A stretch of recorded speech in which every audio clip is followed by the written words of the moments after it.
Ito yung binakbak ko kanina. Ito. Naputukan na yung mga semento. Kawan sa tagal na siguro yung mga bakal masyadong mababa ang tayo, hindi kinailangan. Kaya pagputok na ibang bakal, yan nangyari. Yan, binakbak ko na lang. Hindi na kaya ng concrete epoxy. Yung ganito. Yung malalalim na yung pan, nabas na talaga yung bakal.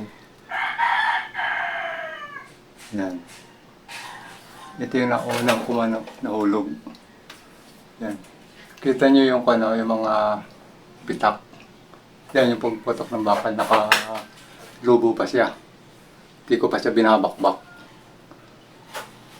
Yan. Ito siya. Delikado kasi yung mamaya mahulugan eh. Yan. Umutok na siya. Kaya ito yung inuna ko. Hindi ko na-video kanina yung bagpak.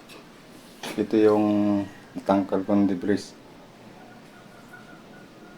Umuwi kasi nakaupa dito eh. Kaya ngayon ko lang ito nagawa. Nag-leave yung nakatira. Kawawa naman yung tao, baka natutulog yung mabagsakan sa ulo. Kaya binakbak ko.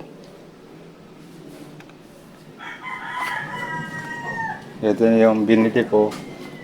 Isang 5 supot na buhangin. Saka ito yung simento. Pinubiran ko. Baka umuulan kasi dito eh. Ang mabasa, sayang.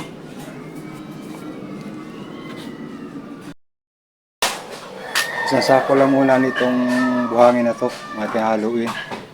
Kasi alanganin na sa oras. Alas 4 na. Ito lang muna.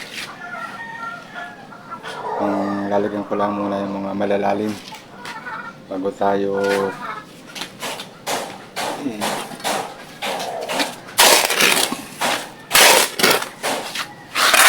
wala tayong tagahawak ng camera na solo lang muna.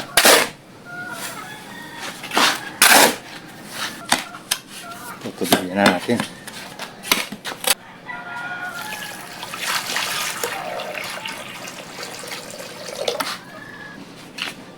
Susupin muna natin ng tubig yung simento para madaling haluin.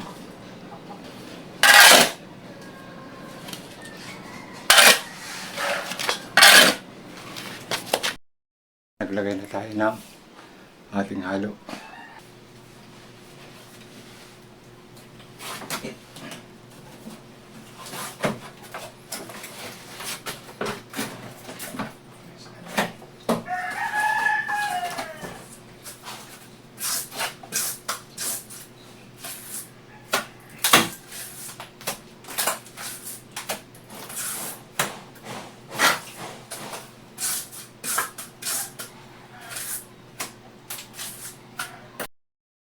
Tapos na natin yung ginagawa.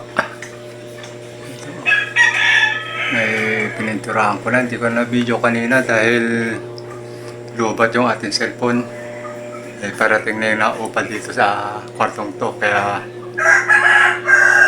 hindi ko na naantay na mapuno. Inuuna ko muna lagyan ng flat latex, tapos patang pa na yung gloss. Hindi ko na pinino. Hindi ko na lagyan ng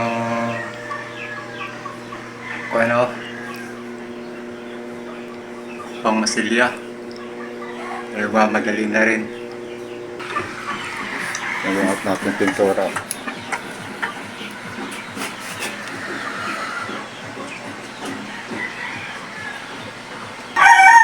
Isang patong pa.